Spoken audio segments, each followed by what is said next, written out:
Shitjet e produkteve artizanale dhe artistike kanë rënë ndjeshëm gjatë këtij viti. Tregtarë të ndryshëm në qytetin e Tiranës thonë para televizionit Skan se këtë vit ka pasur shumë pak klientë, që kryesisht kanë blerë mallrat më të lira.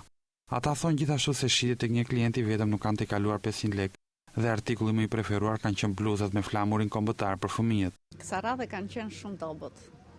Në krahasim me çdo vit, le me vjet ishte i 100 vjetori dhe kishim shumë shitje. Po ky vit, në krahasim me vitet e tjera, ka qenë më i dobët. Kanë qenë këto bluzet për kopshtet, bluzet për 1 vjeç, 2 vjeç, 4-5 vjeç për kopshtet, 8-9 këto kanë qenë, vetëm bluze kanë marrë më shumë. Deri në farmase diçka. Po jo, vjet ka qenë shumë më mirë se sa si vjet. Me që ishte 100 vjetori i pavarësisë, kurse vjet diçka më pak. Shumë më pak se sa vjet. Festat e nëntorit të këtij viti duket se kanë qenë të vakta për sa i përket edhe festimeve. Shumë pak evenimente u përgatitur nga pushteti lokal, ndërsa qytetarët i kanë shfrytëzuar këto ditë për të kryer pushime duke reduktuar ndjeshëm blerjet.